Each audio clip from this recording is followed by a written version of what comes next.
Where leaders go, learning follows.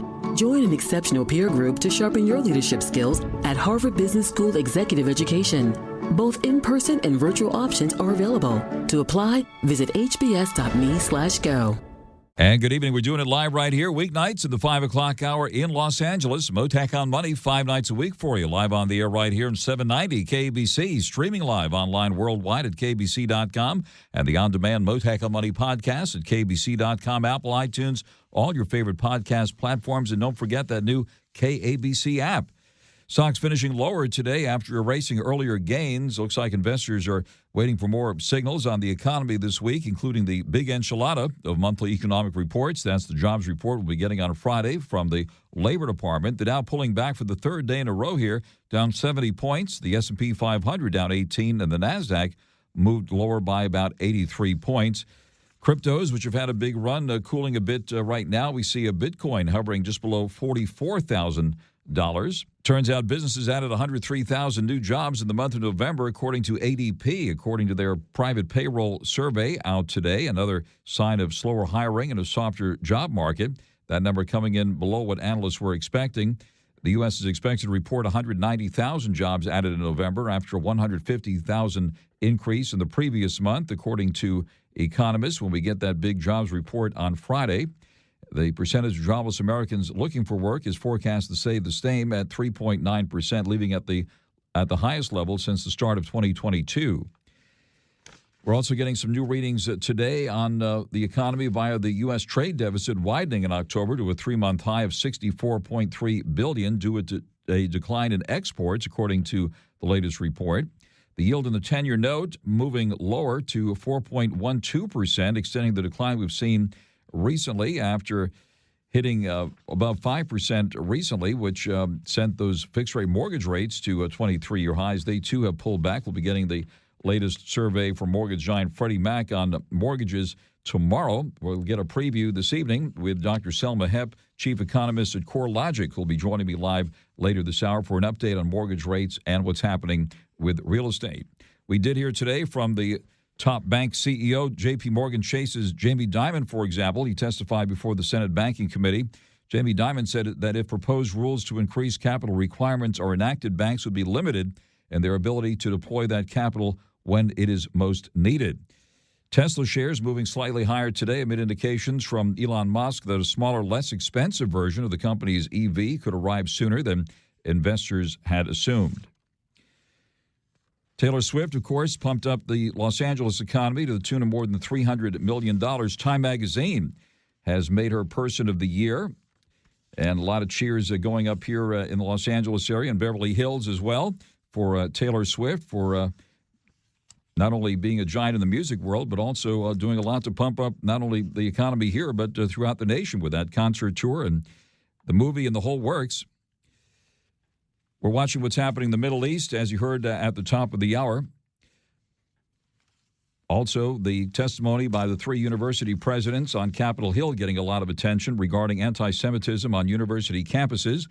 I'll discuss the latest news on the war between Israel and Hamas and the rise in anti-Semitism on university campuses tonight with Rabbi Marvin HIER, the founder and CEO and president of the Simon Wiesenthal Center and Museum of Tolerance in West Los Angeles. Rabbi HIER will be joining me live later this hour. But first, on your money, the markets, and the economy. Joining us live now, investment expert Jonathan HOENIG, Fox News contributor, portfolio manager at Capitalist Pig Hedge Fund, and author of the book Price is Primary, How to Profit with Any Asset in Any Market at Any Time. Also big on X, formerly known as Twitter, at Jonathan HOENIG. Jonathan, great to have you with us. Thank you very much for taking the call, and what a ride it's been. A bit of a breather here this week. Give us your view of things here at the moment. Great to be with you, Frank, and happy early Christmas and happy holidays to all of our listeners. I mean, look, there's plenty of signs, and I'm not going to be a Christmas Grinch here, but there's plenty of signs of a slowing economy, and everything from job openings, which you mentioned, they're at a 2-year low, to even credit card spending. Wells Fargo had a number out this week that shows that U.S. credit card spending is slowing. It was up about 5% year over year. The year prior, it was up 13. The year before that, it was up 25. So the two things, Frank, that have kept the economy so strong have been jobs and consumer spending. And we have some evidence at least some tangible evidence that both those trends are starting to slow. Doesn't mean I don't think you can make money. I think there's a lot of places to make money in this market, but don't take it from me. Take it from Jamie Dimon from JP Morgan or a number of other big bank presidents. They're anticipating a recession, and I think it's probably not a bad bet in 2024. Right, and we heard from that group that calls recessions recently. They say it's a 50% chance that we will get a downturn heading into the new year. What's your gut feeling about where this thing goes from here? Well, one of the best indicators, Frank, and what we talk about in prices primary is to watch price, and price tells the story. And one of the good things for the holidays, but maybe one of the more ominous, worrisome signs is actually gas prices. Even as gold has held firm and a few other commodities have held firm, and we've seen oil and gasoline, all the energy across the board, Frank, even natural gas at multi-month or multi-year lows.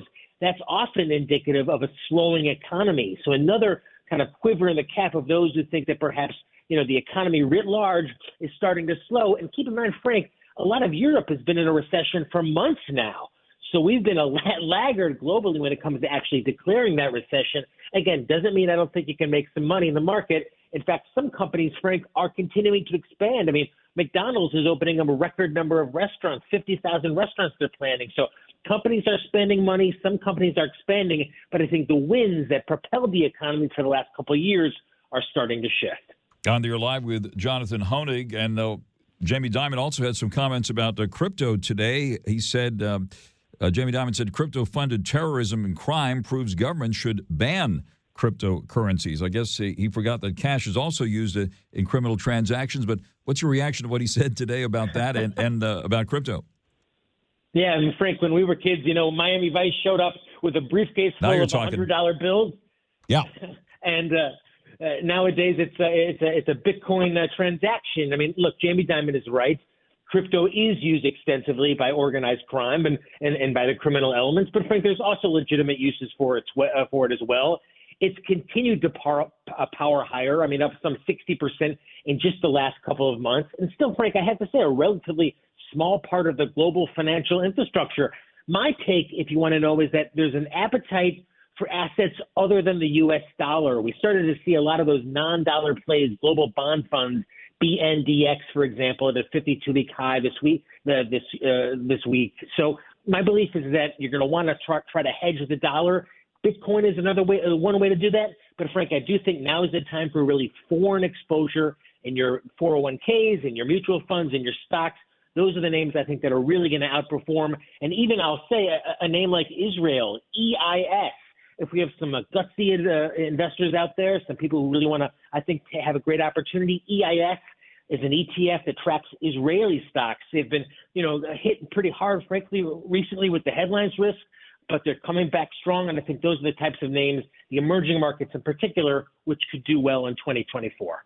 You had a flashback there when you mentioned Miami Vice. I was standing right there with Glenn Fry and Don Johnson and Phil Michael Thomas, stars of Miami Vice, and, of course, Glenn Fry with the Eagles when they blew up Betty Grable's yacht at the Miami Marina for the opening scene of the Smuggler's Blues episode of Miami Vice. So I want to just announce my Miami Vice credentials. Absolutely.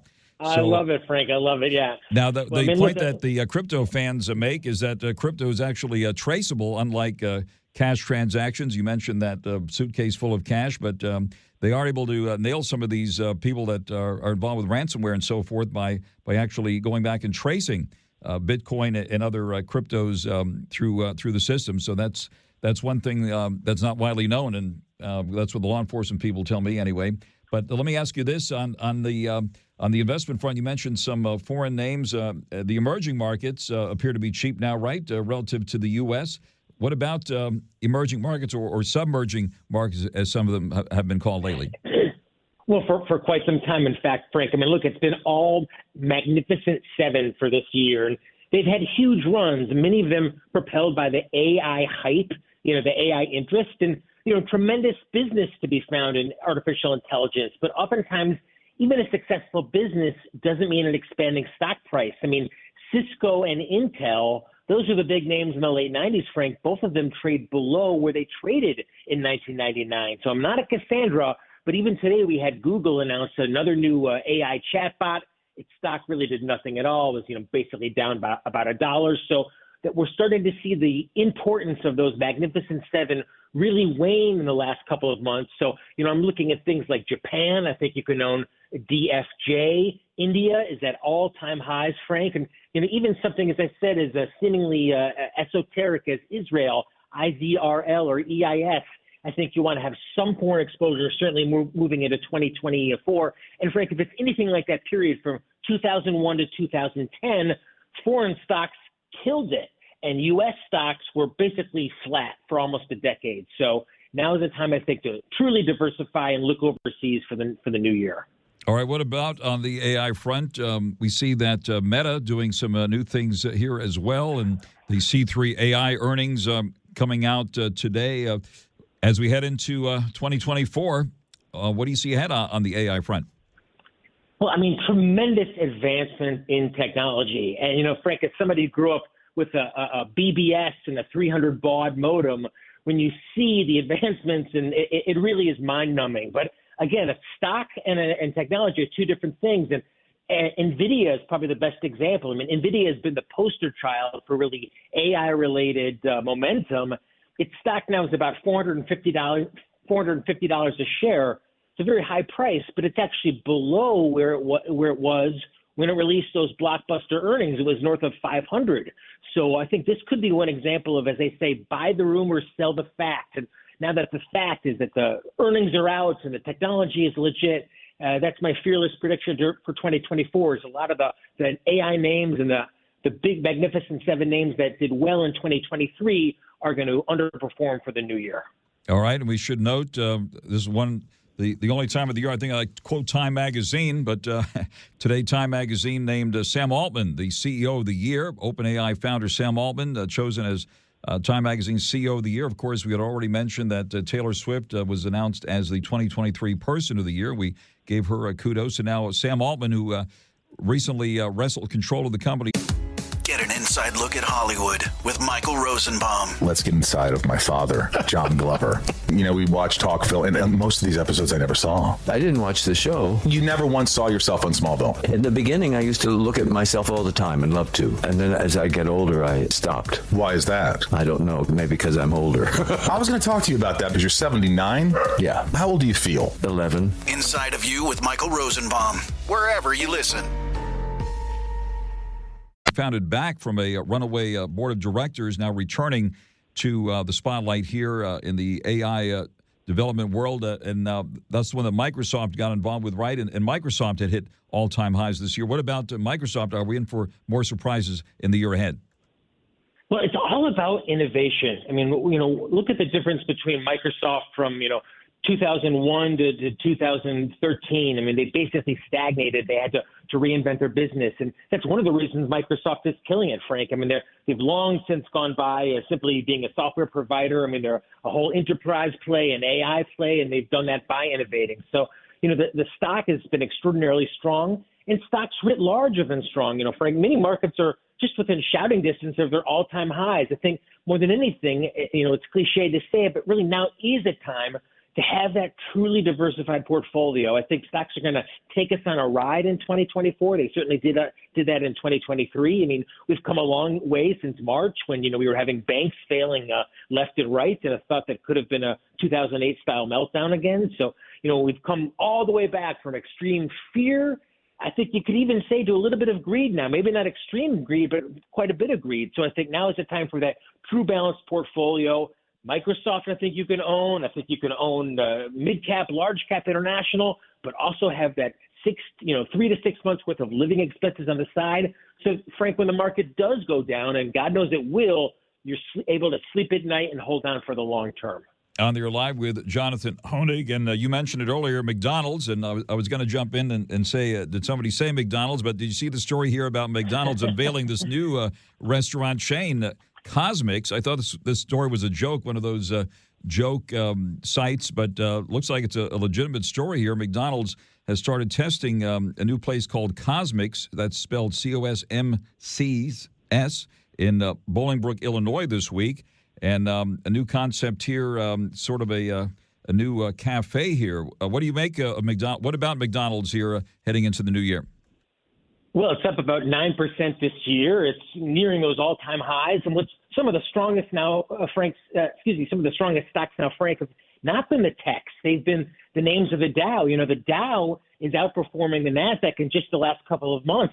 And McDonald's is one of that. And, you know, when you say, well, gee, why would McDonald's, which has, you know, tens of thousands or 10,000 plus restaurants, start one little new chain and, you know, see how that works?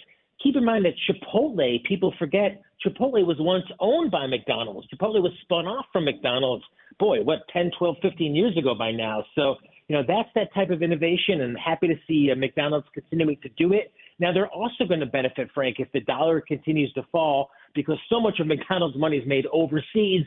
That's that type of big cap stock with a lot of foreign exposure that can actually do well. So I would never bet against Grimace, Ronald, or Ray Kroc himself. I think you can own Mickey D's truly for the long term. All right, and don't forget the Hamburglar now. So, yeah, McDonald's trying to take on Starbucks with this new chain, Cosmic. So we're going to keep an eye out for that one and see if it ends up here in Southern California. But excellent points there on Chipotle, which, of course, is also had been a Wall Street darling. What about gold? Did we say enough about gold here, hitting record highs this week and now pulling back a bit? Yeah, I mean, at record highs, people are often hesitant, Frank, because they say, I can't buy gold. It's at its all-time high. And what we know objectively about trends is that they tend to persist. And more often than not, when an asset is at its all-time high, that's not its all-time high. That's just an all-time high. So, you know, the fact that gold is at its all-time high, it's really a buy signal. I just wouldn't make it an all or none decision. I mean, it's something about gold, Frank, that kind of brings out the most. It's almost like Bitcoin. People tend to go a little crazy with it. So I don't think you put all your money in gold and buy a shotgun and head to the basement and wait for the apocalypse. But, you know, this is a real strong asset right now. And many would say it's undervalued on the historical basis, you know, going back 10, 15 years. So I think gold can continue to hit all-time highs in the new year. It's not going to be a straight line up, but I think gold and also silver, and Frank, the way to play those, in my opinion, is through GLD and SLV. These are the ETFs that track gold and silver prices. I don't think, you know, personally, you want to think about holding physical metal. There's security issues there. You know, there's issues of safety and whatnot. So for my money, I think just holding them in securities form in terms of the ETFs, it's the best way to play. It's interesting that when gold hits record highs, that's when people are interested in buying it. And instead of when nobody's talking about it, it was running pretty quiet below the radar screen and then suddenly popped above 2,100, now at around 2,044. Let me just ask you this. Given the choice of gold chain or blockchain, which direction would you go? Well, I mean, they're both moving in tandem. They're both highly correlated together. And that might be getting back to that idea, Frank, of, you know, people looking for a dollar alternative. Both, gold and Bitcoin seem to have that appeal. They're pretty highly correlated. So I think now's the time for exposure to both. Again, where most people go wrong, Frank, isn't even that they buy an investment when it's at its all-time high, but they buy it all the way down. You know, they buy it at 50, 40, 30, 20. So I don't think you chase them on the way down, but as long as they're moving in that direction, and, you know, Bitcoin was up, 60% in plus in just the last 6 months, I think it's good for another 20, 30, 40%. Same thing with gold. But the issue is don't make it at all or none decision. And more than anything, now is a great time to have that credit card debt paid down, Frank, because those rates are at all-time highs. And despite the fact that interest rates writ large have come down, credit card rates continue to go up. So have that consumer debt in check. Right, absolutely at all-time highs, as a matter of fact. And before I let you off, any other specific places where you are putting money now and or taking it off the table? Yeah, well, we've talked about, in my opinion, avoid that magnificent seven.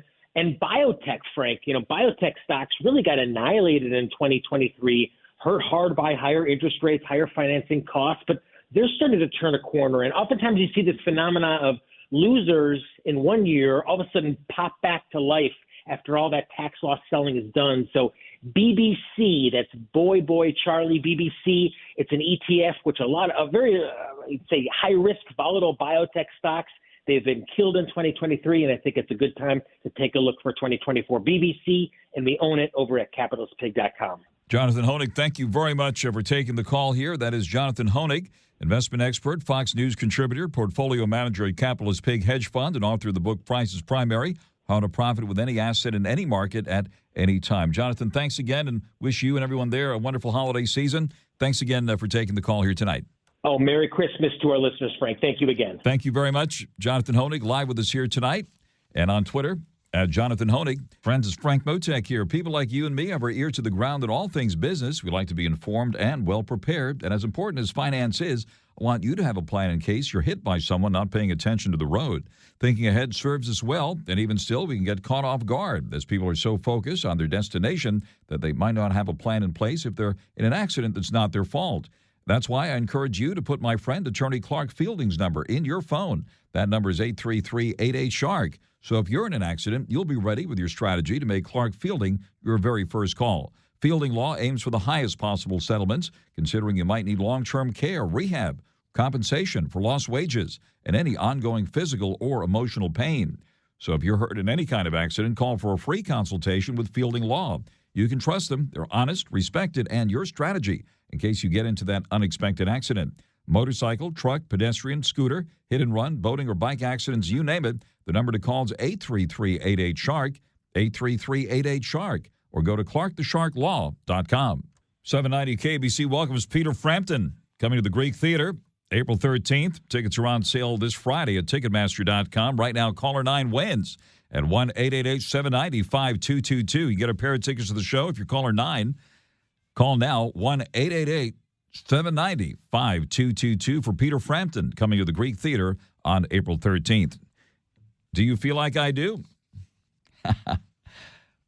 Mottek On Money continues here in 790 KBC. The Dow pulling back 70 today, back to 36,054. The S&P 500 down 18 at 4,549. And the NASDAQ down 83 at 14,147. And the yield in the 10-year note is back down to 4.12%.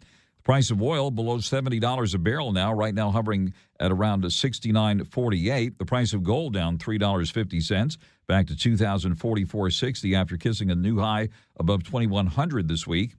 Bitcoin down about 30 now, back to 43,778 after an epic run-up recently. Ethereum down 8 at 2,239. Doge now at 9 cents.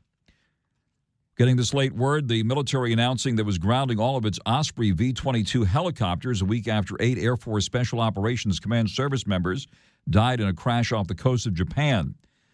The Air Force, Navy, and Marine Corps taking the extraordinary step just moments ago of grounding hundreds of aircraft after a preliminary investigation of last week's crash that indicated a material failure, that something went wrong with the aircraft and not a mistake by the crew led to those deaths.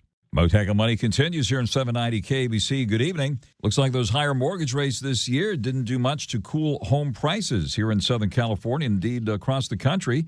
Looks like prices were actually 3.9% higher as of September compared with the same month a year earlier, up from a 2.5% annual gain in August, according to the S&P CoreLogic Case-Shiller Index. Looks like mortgage rates have come down from the 23-year highs we saw recently as benchmark bond yields have pulled back. Let's bring in economist Dr. SELMA HEPP, the chief economist at CoreLogic, who releases that authoritative S&P CoreLogic Case-Shiller Index. SELMA HEPP, thank you very much for taking the call here. It's been a while since we chatted behind live microphones, and things have changed rapidly, especially with mortgage rates recently. Give us an update on how those rates are looking and the impact on the real estate business here. Yeah, thanks, Frank. Thanks so much for having me on again. But yeah, in terms of the mortgage rates, I would say they got to a pretty scary territory there when they got over 8%. We've seen a gradual decline since then, and that's really helping buyers back in, and we've seen increase in mortgage purchase applications as a result.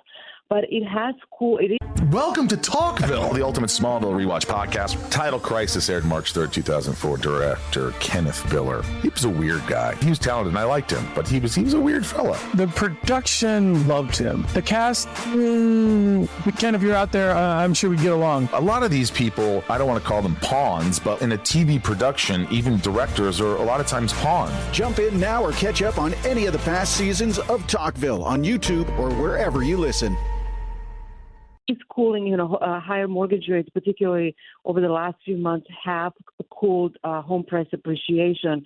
We had a lot of home price appreciation earlier this year, and that was really mostly a function of lack of inventory. I mean, particularly here in California, we're tracking along the largest declines in inventory on a year-over-year basis compared to some other parts of the country. So we're really lacking inventory, and that did put pressure on home prices here in SoCal.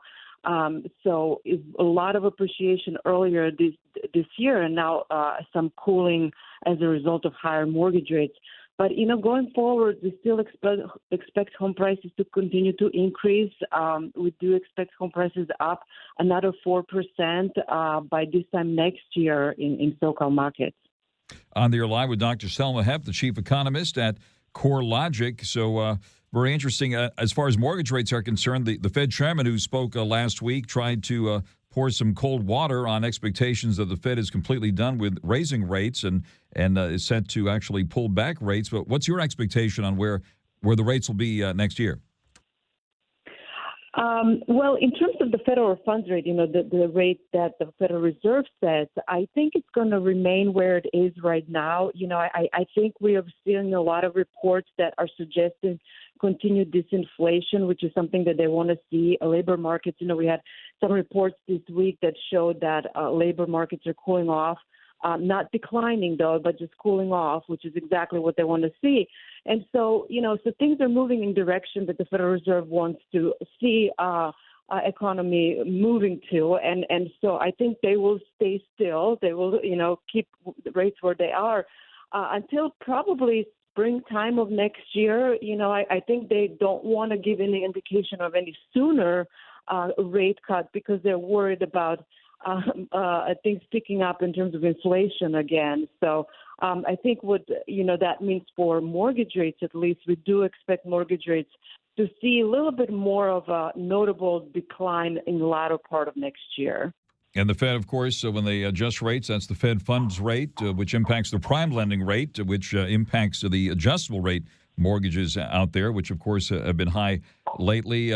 Anything else on your radar screen? Obviously, commercial real estate is a big concern still. We had those 3 big bank failures earlier this year. As we look back over the past year, and commercial real estate still obviously a big concern, and with the defaults and so forth, I know you have your eye on that as well. What do you see ahead on the commercial front? Yeah, I mean, fortunately, there hasn't been any big defaults, that sort of spilled over in more across more commercial. There's been a few notable, but not anything that's spilling over significantly. I mean, it's on the radar. It's on everybody's radar, and everybody's waiting for the other shoe to drop. But we have not yet to see that, and it does seem to be isolated to certain types of properties that are maybe older and underutilized versus, more, newer construction and properties that are maintaining at least some rate of occupancy. So, it depends. It really depends. I don't think that there's a broad swipe we can make up about the commercial real estate. I think it really depends on the market and on the type of property. All right, we've seen those headlines out of the Bay Area, for example, where people are turning the keys over to the lenders and all that, entire shopping malls and some office buildings and even some residential places also going for big discounts. What do you see happening here in California, in the Bay Area, as well as here in Southern California, in Los Angeles, as well as San Diego? Yeah, I mean, I think San Francisco has been hit pretty hard by, this fallout from the pandemic in terms of the office occupancy and people wanting to go back to the office. But it's, in my opinion, I think what matters there the most is that people just don't like crime. We've seen increase in crime. We've seen, other social problems, I think, that are driving those delinquencies, and they're driving lack of office occupancy. Not the same down here in Southern California. In fact, San Diego is doing much better. They've had a lot of job growth in more current, I guess, and more recent technologies that like life sciences, for example, and so there's been a lot of occupancy for that type of sector. So, again, I think it's very locational. Dr. Selma HEPP, Chief Economist at CoreLogic, based here in Southern California. Selma HEPP, thank you very much. We wish you and everyone there a wonderful holiday season, and thank you very much for taking the call here tonight. Thank you so much for having me, Frank. Happy holidays. Likewise. Thank you very much, Selma. And Mottek On Money continues here in 790 KBC. Good evening. Turning now to the Middle East. Israeli forces closing in on southern Gaza's largest city in what's becoming a decisive battle of the 2-month-old war with Hamas. Meanwhile, on Capitol Hill, Republican lawmakers chastising the presidents of 3 elite universities during a congressional hearing about efforts to curb rising anti-Semitism on their campuses. The presidents of Harvard, University of Pennsylvania, and MIT acknowledged to lawmakers on the House Committee on Education and the Workforce that anti-Semitism was a growing problem at their schools. The university chiefs facing criticism for their response. Joining us live now is Rabbi Marvin HIER, founder, CEO, and president of the Simon Wiesenthal Center and Museum of Tolerance in West Los Angeles. Rabbi HIER, one of the world's most prominent spiritual leaders. Rabbi HIER, thank you very much for taking the call here at this critical moment. First of all, give us your reaction to what you heard there on Capitol Hill. First, it's absolutely unbelievable. MIT, Harvard University, Penn, and to imagine that these are intellectuals. What they all forgot is we own the Hitler letter of September the 16th, 1919. On that occasion, there was Adolf Hitler basically said our final objection is the total removal of the Jews altogether. That's the way it went on. And here is what is unbelievable, comparing it to MIT, Harvard, and Penn. The meeting that took place was the Wannsee meeting, the Wannsee conference. At the Wannsee conference, when the people participated, there were 2 principal people, Eichmann and Heydrich. Heydrich says to Eichmann, "You got 15 people coming, and I'm very worried." Eichmann says, "You got nothing to worry about." And they go into the meeting, and all 15 vote for the elimination of the Jews. What's my point? The point is this. Of the 15 members who voted for the elimination of the Jews, 8 of them were PhDs. What does that tell us today? University presidents, chancellors, just because they're university people, doesn't mean they make the right decision. The decision made at Wannsee, which led to the destruction of 6 million Jews and 5 million non-Jews, was made by the overwhelming endorsation of intellectuals that had PhDs, some of them from the Rockefeller University at the time. So when I hear a repeat that MIT, Harvard, and Penn, and their analysis, I'm not impressed at all. And I don't want to repeat that the world should receive a repeat of what happened during the Hitler era. When you see hatred, you have to condemn it. It doesn't mean anything that you have a PhD or an MA. That doesn't mean they're going to lead us in the right direction. They can lead us in the wrong direction, as they did before. Speaking live to Rabbi HIER, let me ask you this. The question was asked several times to all 3. The question is, would a call for genocide of Jewish people on the campus, would that violate the university policies? And none of them were able to answer yes.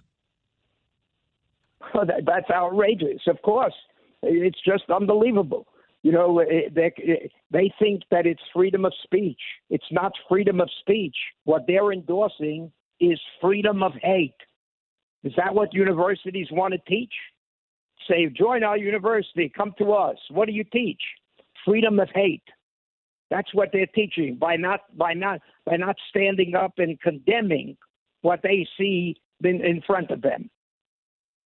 A lot of discussion this morning after people saw these clips from that hearing yesterday, and and the Holocaust was referenced. People were talking about it was hard to understand how it could have happened back then with all those intellectuals that you were just describing at that 90-minute Wannsee conference meeting. How is it possible that those intellectuals ended up in a homicidal hatred of the Jewish people and the Holocaust, and now here we are discussing the same situation again? That's correct. And at that time, Heydrich couldn't believe it. Heydrich thought for sure, we're having a meeting with intellectuals. They're going to destroy us. They're going to say, "What are you doing? What do you want to kill people?" Instead, the intellectuals joined the occasion. Let's not make that same mistake. Just because it's MIT, Harvard, and Penn doesn't mean great universities like that cannot make terrible mistakes, which they're making now. Given the shock of what you heard, Rabbi HIER, are you calling for the resignation of these presidents, as others are at this point? I think it would be a good idea. They either basically come to their senses and say we made a mistake and we apologize, or they shouldn't be leaders of those universities. You've dedicated your life to the Simon Wiesenthal Center and the Museum of Tolerance right here in the heart of Los Angeles, in West Los Angeles. How can people support your efforts, Rabbi HIER, at this point? What about joining the Museum of Tolerance or renewing their memberships or doing something to support your efforts here, please? We would very much appreciate, to all the people out there, let's not repeat the mistakes of history. The Simon Wiesenthal Center and the Museum of Tolerance, we are organizations that fight that. We need your support, and we would appreciate it greatly. Thank you. Certainly. Rabbi HIER, what are your thoughts here as we approach Hanukkah tomorrow? Well, on the festival of Hanukkah, there was a miracle. That the oil was meant to be just for 24 hours. It lasted 8 days, and that became the miracle of Hanukkah. We need a miracle now. We need people in democracies to come to their senses, not to defend haters. Anybody can defend a hater, but the consequences to the world would be enormous. Let's not repeat the mistakes we made in the past. This is our opportunity to do the right thing. Let's do it.